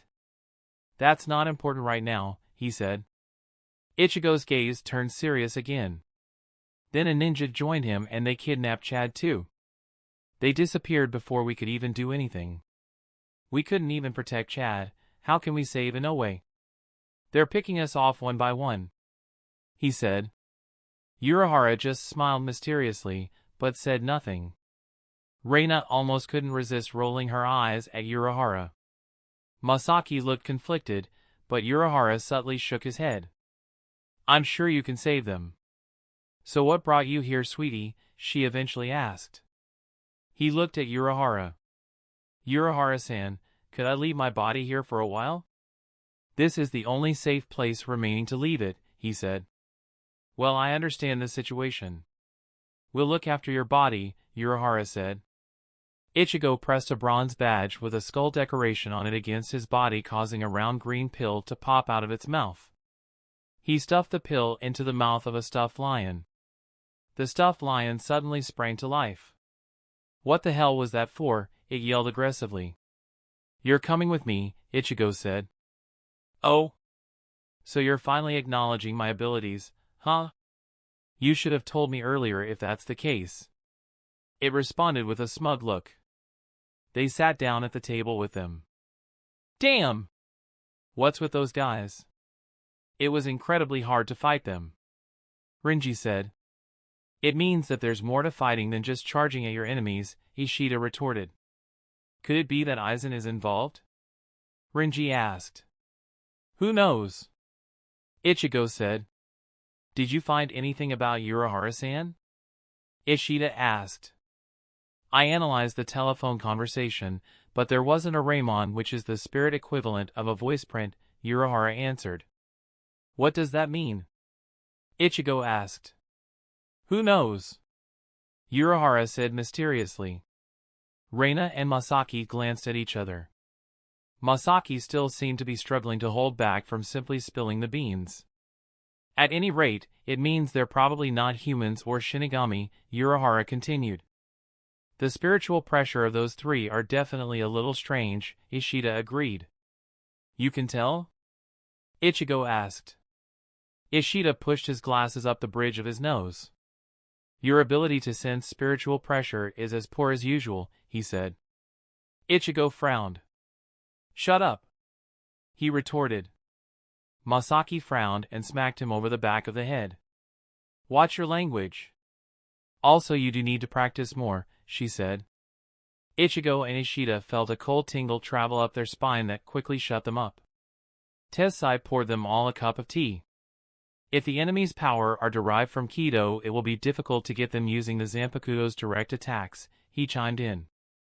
They discussed their different attacks and which would be most effective to determine the best course of action in dealing with the kidnappers. They decided Ishida with his Quincy powers was their best bet. The enemy targeted Inoue Dano and Sato Dano first because they were easier to take out, Tessai said. Everything is going exactly as they planned, Ichigo said. The phone suddenly rang. Urahara answered with a smile. Thank you for your patronage. This is Urahara's shop, he said. Where's Big Brother? A girl's voice on the other end of the line said. Urahara held out the phone to Ichigo. Ichigo looked at it seriously before accepting it. It's me, he said. Let's continue our game at the Karakura Museum. Come with everyone, the girl said. Hey, wait! Hey! What happened to Chad and Inoue? Are they safe? Hey! Ichigo yelled. There was no answer though. He put down the phone. It seems they're at the museum, he said. Renji tisked. Again, he questioned. All right. This time, I'm with you. Put your minds at ease and follow me, the plush lion said arrogantly. As soon as Ichigo and his friends left, Masaki grabbed Urahara by the collar aggressively. He raised his hands in surrender with his usual smile still playing on his lips. You better not take this too far, she threatened. Raina just looked mildly confused. Despite their friends getting kidnapped and believing they are in danger, are they not going to ask why none of us are helping? She asked. Chapter 105, Hueco Mundo, Las Noches. Hisashi walked through one of the many entrances to Las Noches. He had been working hard the last few weeks completing missions for Las Noches, or more importantly working on growing his own strength under the guise of completing missions. He took a quick glance at the progress he managed to make. Plus 7 weeks to age. Plus 5, 467, 644 XP from Hollow. Plus 267, 960 Spirit Power from Hollow. Plus 215, 707 Spirit Power from Spiritual Energy Absorption. Plus 13 levels. Plus 13 stat points. Status panel. Name, Saito Hisashi. Soul age, 59. Race, Hollow. Rank, Vasto Lord. Level, 282 greater than 295. XP, 59,554 out of 436,600. Stats. Strength, 330. Dexterity, 660. Constitution, 175. Intelligence, 263. Spirit Power, 4,721,011 to 5,204,678. Available stat points, 0 to 13. Passive skills. Spiritual Energy Absorption. Ultra Speed Regeneration. Acidic Touch. Silencioso. Active skills. Soul-body separation. Spirit power concealment. Illusory aura. Blut. Energy blade. Transcribe. Hachijio Sogai. Zero. Cumin. Negation. Skill infusion. Sonido. Karen Zanjutsu. He looked at the panel in surprise. Oh wow, I finally managed to surpass 5 billion spirit power. I wonder how I measure up now, he thought. Let's put 5 in strength, 6 in dexterity, and the remainder in intelligence, he ordered. Strength, 330 to 335. Dexterity, 660 to 666. Intelligence, 263 to 265. Available stat points, 13 to 0. He looked around Neliel's Espada palace to find the Trace Bestias all relaxing there. What did I miss? He asked.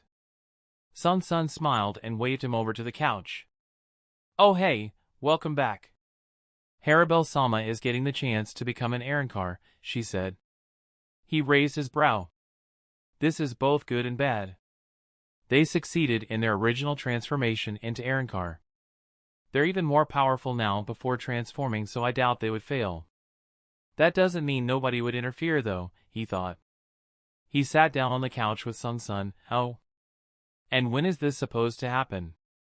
He asked. Sun smirked. Why are you sitting so far away? She asked with a teasing tone. He rolled his eyes. She laid her head in his lap, which he simply ignored. So are you going to answer me? He asked. She chuckled. Right. She said they told her to be ready in a few days. She went to prepare herself as well, she said. He nodded and looked over at Apache and Mila Rose. And what about the three of you?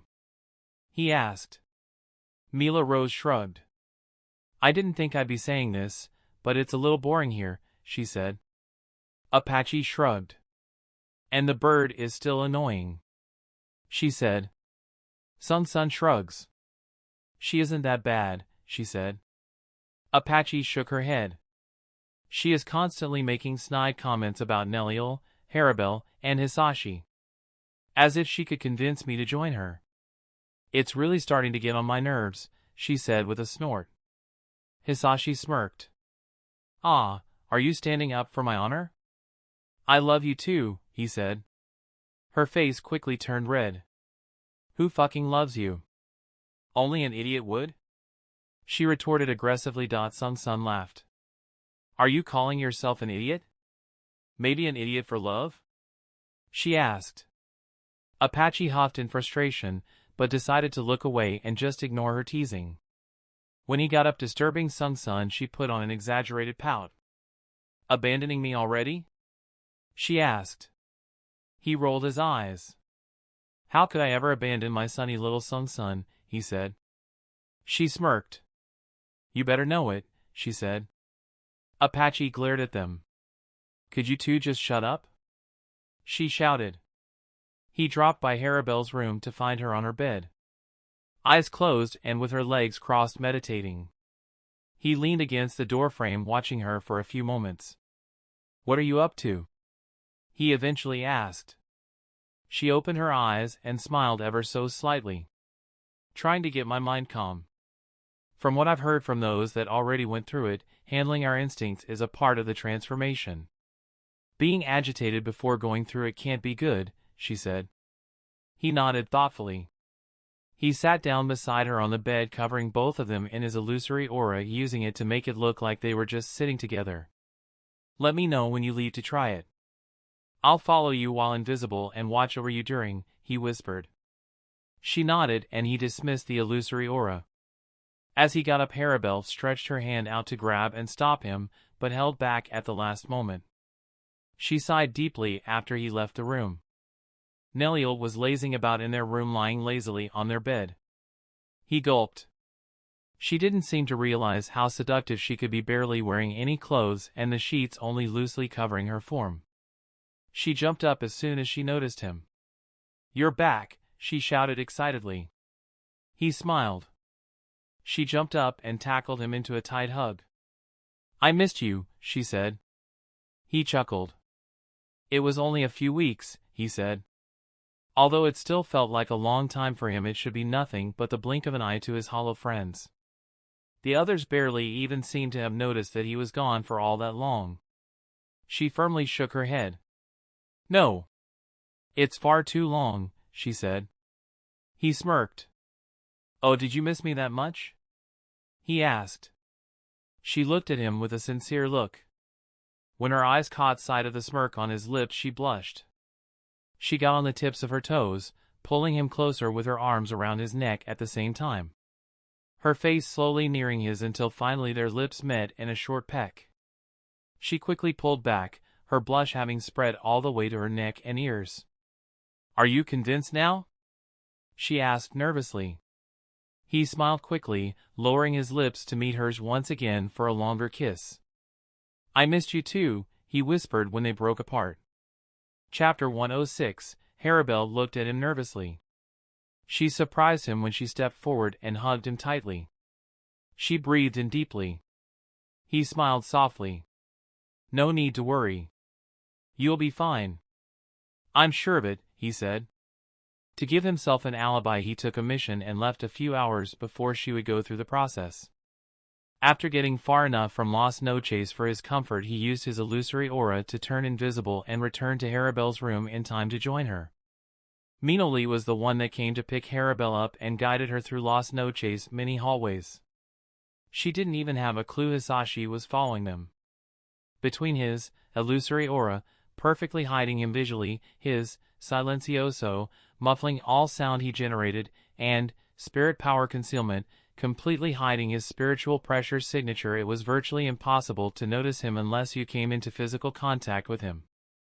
Between Minoli and Harribel, neither of which were the talkative type, it was a very quiet journey through the bowels of Las Noches until they reached the lab that was prepared for Harribel's transformation. The laboratory was rather bare. A flight of stairs led down into the room, which followed in the usual design principles that guided Las Noches. White walls and white tiled floors. Minoli looked at Harribel. "Someone will come to start soon," she said. She left as soon as her task was completed. Harribel looked around for a few moments before leaning against a wall. Hisashi tried looking around the laboratory to see if he could find the Hogyoku. Given that he had seen it present when used to transform a hollow in the series, he was hoping he could again. However, he didn't seem to have such luck. Aizen just leaving it laying around would indeed be too convenient, I guess, he thought. It took a while, but eventually Sailaporo Grands showed up wearing his fake smile. "Ah, good. You're already here."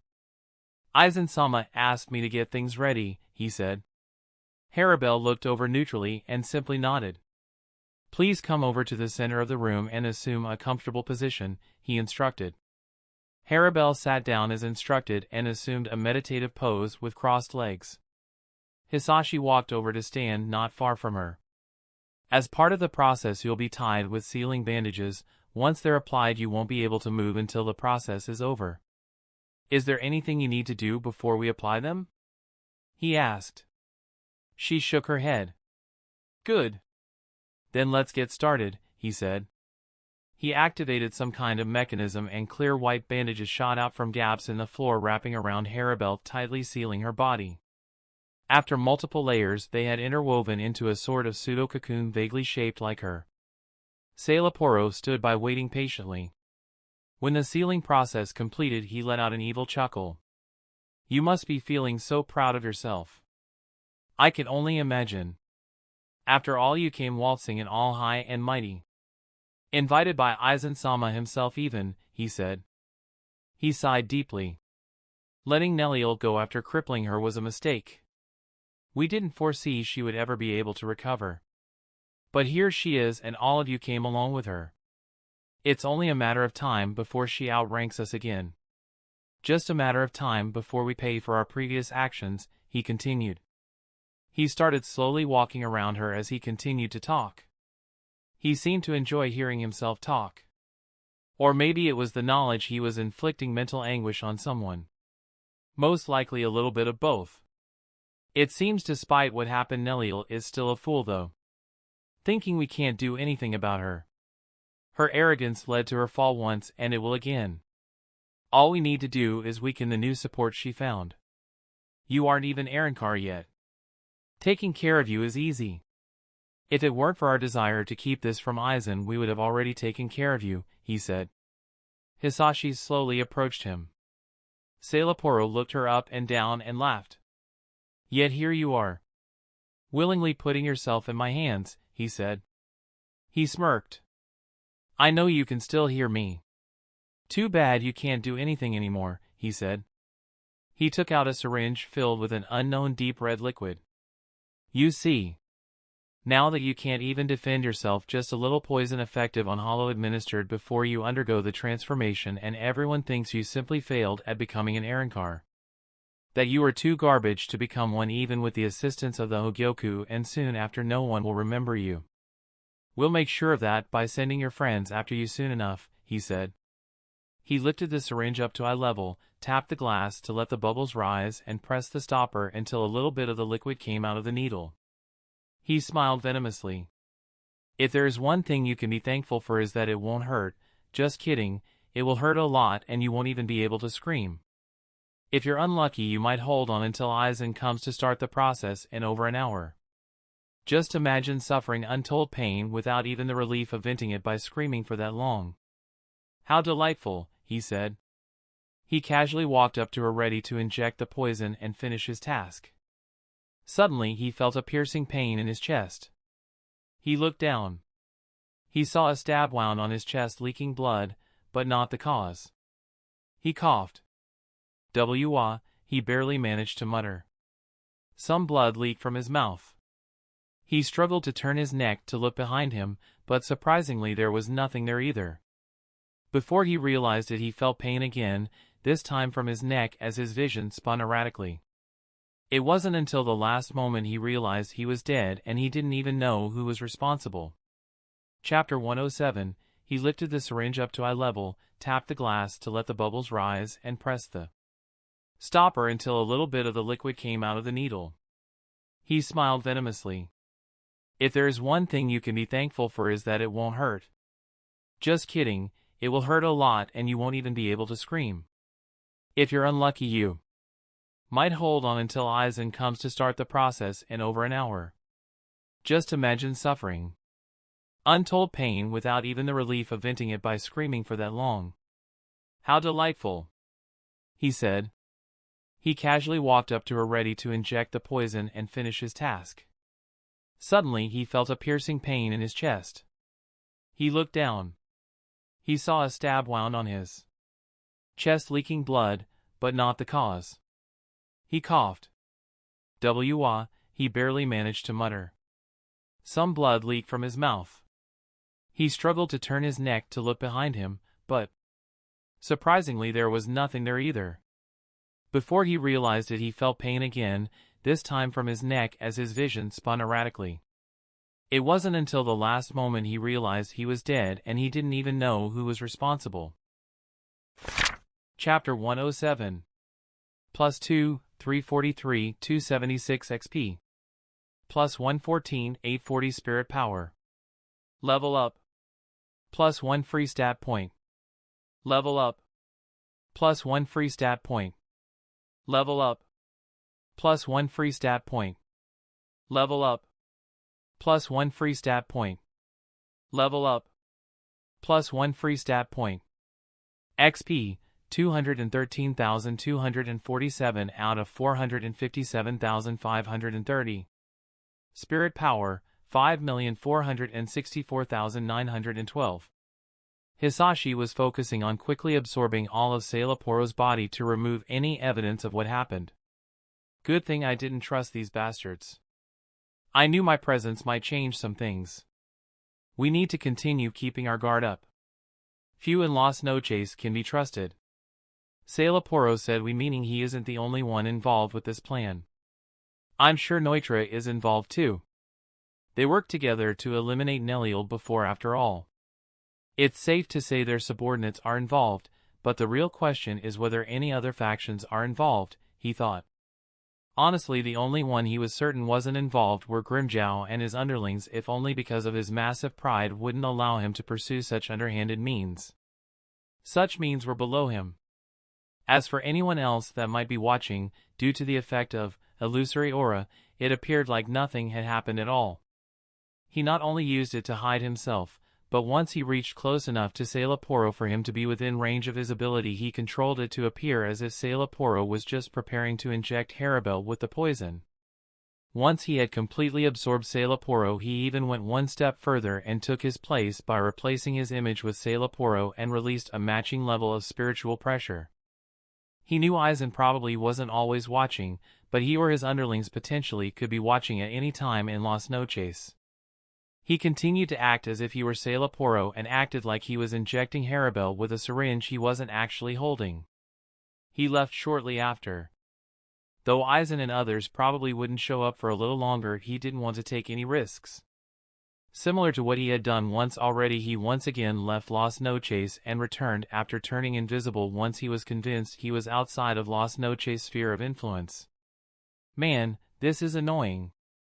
I can't take any risks though, he thought, walking back towards the lab Harribel was in while maintaining his invisibility.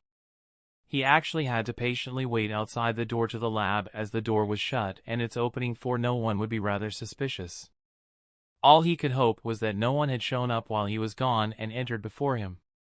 Even if they did, the risk was rather low though. Even if they were in one of the factions that was looking to eliminate Neliel and anyone related to her, they would be convinced Sailaporo had already taken care of things. It took a while, but eventually Sirachi was actually the one to show up.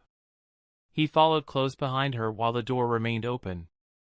They both looked around the lab as soon as they entered to find no one except the still cocooned Harribel seated at the center of the room. Sirachi walked up to Harribel, looking at her closely. After a few moments, she walked over one of the bare white blocks off to the side and hopped up and sat on the edge of it, swinging her legs. She frowned, biting the nail on her thumb. Why won't they join me? Is it because of that bastard? He's just another Vasto Lord. Now it won't just be Neliel, but she will have another strong Arrancar at her disposal. What should I do? She muttered to herself. Hisashi just shook his head. Not only did she do a bad job at actually enticing them because they were already about as strong as her even before transforming, but she also kept antagonizing him, who along with Harribel acted like the leader of the little group, which of course wasn't going to garner her any goodwill with them. Maybe she truly was a bird brain. It didn't take much longer for more Espada to show up. Hisashi did his best to limit his movement and any sound he might make. Since his ability reduced the sound he generated by percentage, the less he created in the first place, the more silent the end result was after all. First was Neliel, who was eager to see Harribel join her as an Arrancar. As soon as she walked in, a flash of annoyance passed through Sirachi's gaze. Although she could dream of Neliel joining her, she knew that would never happen, so her presence could only annoy her, as she took everything she felt belonged to herself.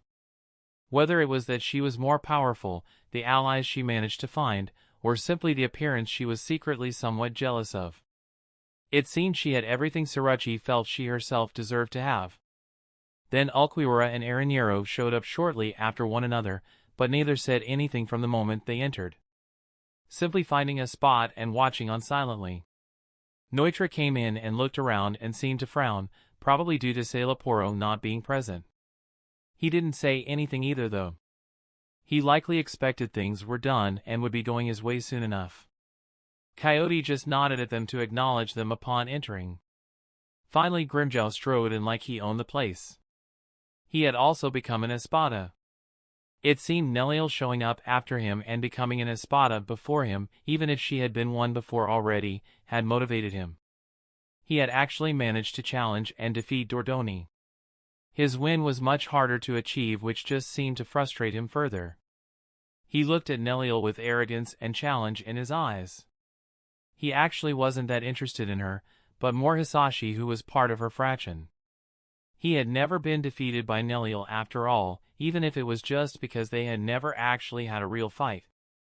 He didn't care though. He would retrieve his wounded ego. Becoming an Espada was just the first step. He walked over to her and narrowed his eyes. He continued to look her in the eyes with arrogance. "Where's the bug?" he asked. Neliel frowned in annoyance. "Who?" she said. "You know who I mean." "The Four Arms," he retorted. She shook her head. "He is on a mission outside Las Noches," she finally said. She didn't intend to elaborate any further. Grimjow eventually snorted and walked off to find somewhere to sit lazily. Chapter 108. Hisashi slowly made his way towards the corner of the room furthest from Harribel and the door. He was relatively confident in his myriad abilities to keep himself hidden. He also wanted to do his best to protect Harribel, but with Sailaporo already trying to take action, the risk to Harribel was currently likely the lowest it would ever be. Deep down he was also worried that somehow Aizen might still be able to notice him. A little while later Aizen calmly waltzed into the room. It didn't look like any of the other Espada were going to appear. Maybe some of them were out doing missions or busy with other things. Hisashi doubted many wouldn't show up if called upon by Aizen. Aizen looked around the room while walking up to Harribel's cocoon. "Thank you all for coming to the awakening of another of our brethren," he said. When he reached in front of her he must have done something, because a translucent square barrier appeared around her form. Aizen took out a small pearl-like object shimmering with blue and purple and placed it on a space on the barrier. Hisashi looked at the Hogyoku with desire, but knew he couldn't do anything at the moment. He wasn't even sure about taking on Aizen by himself right now, let alone with multiple Espada backing him up. He hadn't fought any of the Espada for him to be sure, but ignoring the weakest ones he would struggle to deal with one of the stronger ones in a one-on-one, let alone if they gained up on him. When Aizen let go of the Hogyoku, it remained there floating mid-air. He smiled. "Well, let's get started then. Shall we?" he said. He stretched his hand towards the Hogyoku while letting loose his captain-level spirit power. The Hogyoku turned pitch black and small black tendrils stretched out towards Aizen's finger. The moment they connected, an even heavier pressure escaped the Hogyoku, causing a stir in the air. The pressure seemed to redirect towards Harribel's cocoon form. After a few moments the barrier surrounding her shattered into pieces and her cocoon of bandages followed moments after revealing her new form. As soon as she escaped her bindings, another wave of pressure passed over them, this time originating from Harribel. The bone-like hollow mask material that armored her body and formed a large blade on her right arm had disappeared. The only parts that remained were the parts covering the lower half of her face with a shark-like jaw, which had become even more detailed, and down her chest covering the upper part of her breasts. Her golden locks that only came down to her ears before now fell all the way down to the middle of her back. The only things on here were a sheath and Zanpakuto in the form of a short sword held in each hand. The core of the Zanpakuto's blade was empty, leaving only the sharp edge, guard and hilt, which had a katana-style purple silk wrap on it. She stood up, revealing her full form, and looked at herself without saying anything. She finally settled on her sword. She nodded to herself, seeming satisfied with what she saw. She carefully sheathed her Zanpakuto and looked around the room. Hisashi couldn't help but be a little mesmerized. Aside from the few pieces of mask remaining, she was completely in the nude after the transformation. None of the others seemed to pay it mind, but he still had most of his human consciousness and was going on a 3-decade-long dry spell. The stimulation was a little too strong for him. In the end, it only further stimulated his desire to regain his human form. Aizen had taken so much from him. His family, his friends, his happiness, his future. He was slowly clawing them back one by one, and he would continue to do so. Hisashi smirked, noticing Neutra's trembling fist and intent glare at Harribel. It was clear he was barely able to contain his stirring emotions after it became obvious their plan had failed. Grimjow seemed equally agitated for entirely different reasons. Aizen smiled at Harribel. "How do you feel, new comrade?" he asked. She clenched and released her fist. "Good," she said. He nodded and turned to walk away. "Everything seems to be in order. Minoli is waiting outside. When you're ready, she will take you to receive some clothing. You can put in an order for something more to your liking," he said. Once he left, the others started moving. Ulquiorra left like he had arrived, without saying anything. Arrancar gave her a curious look, but also left without approaching her. Grimmjow sneered, but didn't say anything as he left first. Coyote gave her a respectful nod, but didn't approach her and left instead. Surachi went up with her with an excited smile. "Congratulations on finally becoming one of us. Got any plans for celebrating?" she asked. Her smile seemed somewhat wooden though. Harribel shrugged lightly. "Probably spend it with the others," she said. Hisashi could see Surachi's smile grow more strained moment by moment. She did her best to keep her expression positive. "Well, let me know if you need anything," she eventually forced out before quickly leaving, likely to not blow up on Harribel on the spot and ruin what little chance she thought she had. Neutra just stood there the whole time, unable to decide what to do, but even he left, eventually leaving Harribel alone. Harribel looked around the empty room, but eventually shook her head and left. Even after leaving, she wasn't able to notice Hisashi as he left the room, following closely after her. Minoli was indeed outside waiting for her. She gave a short polite bow to Harribel, who was now ranked no lower than herself. "Follow me," she said. It seemed she didn't intend to say more as they passed through the halls of Las Noches once again to take care of Harribel's apparel. They gave her a basic outfit that looked like an inverted white version of the Shinigami Shihakusho. She did end up ordering an outfit very similar to what he was familiar with from the series. Once he made sure she made it back to Nellie's place, he sighed in relief. "Now to actually go do my missions I'm supposed to be on," he thought, walking out of Las Noches for a final time unseen by anyone. Chapter 109, Hisashi actually took his time completing the mission rather than his usual rushing. It would be better not to return too soon after killing Sailaporo. Whether it was just from an alibi standpoint or in case there was some way for Aizen to detect any traces on him from what he had done. The more time he spent away from Las Noches and killing and consuming other hallows, the less likely any suspicion, let alone detection, would be. He didn't return until over a week later, after taking the scenic route and consuming as many Jillian and Ajuchas as were unfortunate enough to come across his path. None were spared. The first to notice his return was Nellile, who didn't hesitate to get the attention she wanted from him. However, for once surprisingly, Harribel followed not far behind her. He gently patted Nellie's head to her satisfaction. "You were gone too long," she mumbled. Harribel hesitated for a moment, but eventually came forward and hugged him despite her hesitation. "Thank you," she said. Though it was only 2 words, he could tell the amount of feelings she was trying to convey in them. He smiled. "Anytime," he said. She nodded shyly and quickly broke away. She coughed awkwardly. "How was your mission?"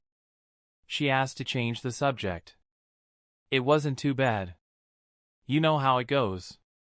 They were arrogant at first. Nothing killing a few of the most arrogant couldn't solve," he said. She nodded. "More importantly, how have you been feeling since your transformation?" he asked. "Much better. I feel more powerful, yet more in control of both my power and urges," she said. "That makes sense. You are effectively a hollow now. Though your urges will likely never be completely gone, becoming an Arrancar should have had a significant effect on your mind and instincts, even more so than your body itself," he said. His gaze hardened a little. "Have there been any problems while I was gone?" he asked. She shook her head. "Since the transformation it has been quiet," she said. Sun came out to greet him too. "Too quiet." "Welcome back, Jack," she said teasingly. "Okay, as much as I appreciate all the attention, let's get out of the hallway," he said. Nellile and Harribel actually blushed. Nellile actually refused to let go. Sun giggled. "Well, aren't you proud of yourself?" she asked. He smirked. "Are you saying I shouldn't be?" he asked. She rolled her eyes. "You're being no fun," she said. She turned and headed back towards their living room. The 3 of them followed after her. Nellile kept clinging to his side as if he would abandon her the moment she let go of him. He shook his head with a smile. They found Apache, Mila Rose, Dondo Chaka and Pesh were already relaxing in the living room. Apache was sprawled out on the couch. She looked over at Hisashi, but didn't get up. "Oh, you're finally back?" she asked. He lifted his foot and pushed her off the couch with it. "Hey, you bastard! I'll kick your ass," she shouted while rubbing her sore ass. He deadpanned at her. "Oh, have you gotten stronger than me yet?" he asked. She frowned. "Just wait until I become an Arrancar." "I dare you to fight me then," she said. Sun hid her giggle behind her sleeve. "Can you get any more shameless, Apache-chan?" she asked. Apache turned even redder from embarrassment. He sat down on a couch and Neliel hopped onto the couch beside him with an excited smile. Meanwhile the others found a place to sit. "So what has been going on while I was gone?" he asked. Neliel smiled. "I'll go first," she said excitedly. Hisashi looked at her curiously. Rather than answering though, she looked over to Pesh. After a while of silence she said, "Well, tell them what's been going on." Hisashi sighed. "As the Espada leading us, aren't you supposed to be the one that knows what's going on?" he asked. She giggled awkwardly in response. "But I'm not good at it." "Pesh is much better at it," she said. Pesh stood up. He looked serious, but if you paid closer attention you could see his legs shaking. Due to Neutra crippling them, they were rather weak compared to the rest, even though some of them weren't even Arrancar yet. "We've gotten our faction established. Having another Arrancar they have to take seriously has helped cement Nelly's position. We are currently getting approval for the next one of us to use the Hogyoku. Will take a little longer as there is a waiting list. It also seems some of the other factions might be intentionally working to delay us on that, though I wasn't able to find out exactly which ones, as they have made sure to hide their tracks," he said. Hisashi nodded. "Well, once we get out of the allotment, let's have Apache use our next slot," he said. Apache's eyes widened in surprise. "Are you sure?" she asked nervously. He smirked. "Yeah, I've got to kick your ass while I'm still a Vasto Lord so you can understand I'm better than you," he said. She crossed her arms and looked away with a miffed expression. She didn't turn down the offer though. She might be easily agitated, but she wasn't that stupid. Sun smiled, pressing her breasts together between her arms as she leaned forward. "Ah, how could you pass me up?" she asked with an exaggerated pout. Mila Rose pushed her. "I'm calling second," she said. Sun turned to glare at her. "Hey, that's not allowed," she said. Hisashi chuckled. "Well, glad that you managed to settle that with each other," he said. Mila Rose nodded. "Who said it was settled?" Sun asked indignantly. He shrugged. "If you can't figure it out between each other," he said. Mila Rose glared at Sun as if daring her to. Pesh wasn't sure what to do while the rest of them just ignored the three girls. They would figure it out eventually. Chapter 110, Raina and Masaki were in Urahara's living room, but they weren't alone. Everyone had packed into the little room. Ichigo, Inoue, Chad, Urahara, Ishida, Renji, Yururu, Jinta, and Tessai were sitting at the table with them. Behind Urahara were his three modified souls he had used to trick Ichigo and his friends. Ririn, a short blonde-haired and blue-eyed girl. Kuroto, an older mustachioed man wearing glasses. His long hair was parted down the middle with one half being black and the other being blonde. Noba, a young man wearing a fur coat that had a zippered hood. The only part of him that were visible were his green eyes and a few fringes of his red hair that escaped the hood. Sitting beside Urahara was an unknown hot woman with purple hair and chocolate skin. "Who said it was settled?" Sun asked indignantly. He shrugged. "If you can't figure it out between each other," he said. Mila Rose glared at Sun as if daring her to. Pesh wasn't sure what to do while the rest of them just ignored the three girls. They would figure it out eventually. Chapter 110, Raina and Masaki were in Urahara's living room, but they weren't alone. Everyone had packed into the little room. Ichigo, Inoue, Chad, Urahara, Ishida, Renji, Yururu, Jinta, and Tessai were sitting at the table. With them, behind Urahara, were his 3 modified souls he had used to trick Ichigo and his friends. Ririn, a short blonde-haired and blue-eyed girl. Kuroto, an older mustachioed man wearing glasses. His long hair was parted down the middle, with one half being black and the other being blonde. Noba, a young man wearing a fur coat that had a zippered hood. The only part of him that were visible were his green eyes and a few fringes of his red hair that escaped the hood. Sitting beside Urahara was an unknown hot woman with purple hair and chocolate skin.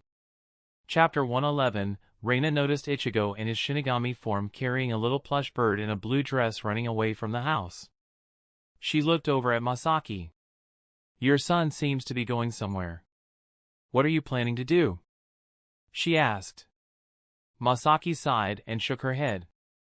"This stupid boy is always running off by himself half-cocked," she said. "So are we just going to let him go like that?" Raina asked. "No, but he does need to learn for himself." "Let's follow him from a distance," Masaki said. They both transformed. Raina took on the sorcerer-like appearance while Masaki turned into her hollow-quincy nyctic form. They chased Ichigo from far enough to where neither he or anyone he engaged with would be able to easily detect them. Ichigo eventually ran into a beautiful woman with long brown hair and wearing bright red lipstick attacking a regular human. He attacked her, but in response she summoned some kind of golem made out of fire. Ichigo was struggling as the golem seemed to be impervious to physical attacks. Every time Ichigo cut it with his Zanpakuto, it would simply reform to its normal shape completely unharmed. Ichigo got caught off guard due to his overconfidence, ending up sent flying into a building and trapped in the resulting rubble.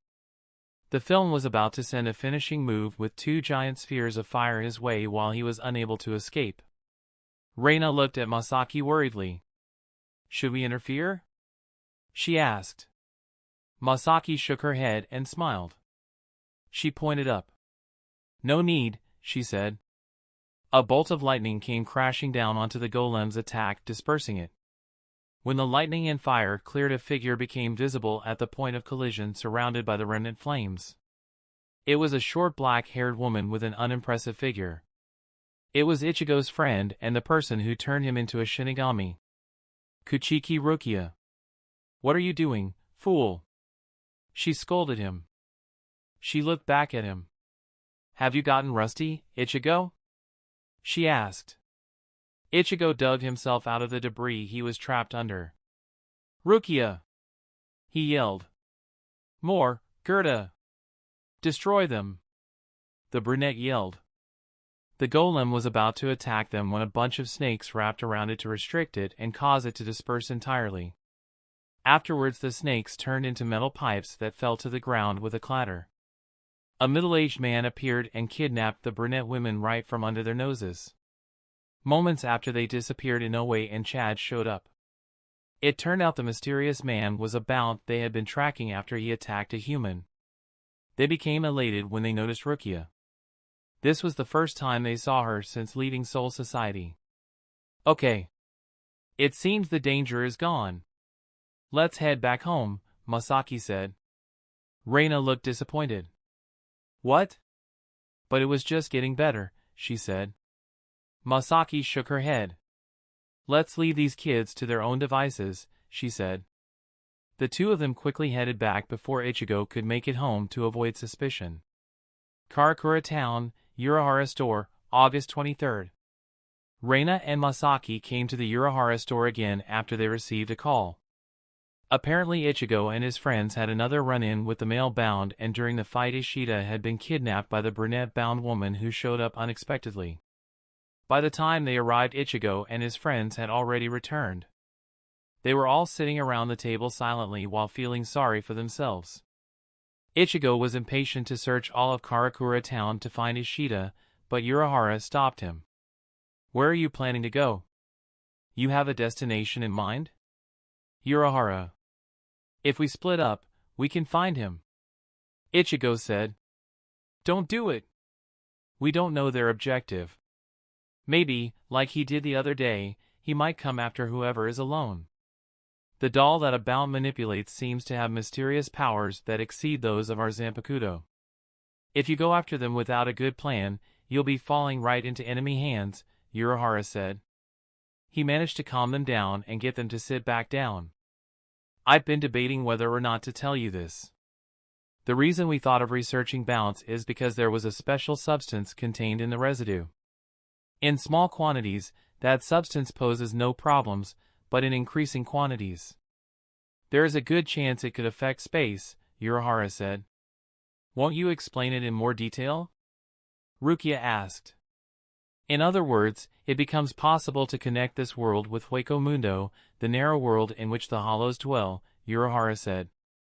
If that happens, many living beings will be sucked into Hueco Mundo, Rukia said. Raina's eyes widened. Would anyone be able to use that corridor? She asked eagerly. Some of them looked confused about her excitement, while others had a sympathetic gaze. Not everyone knew the situation regarding her brother. Masaki shook her head. You know Hisashi wouldn't want that. Who even knows where you would land? What if you end up on the opposite side of Hueco Mundo?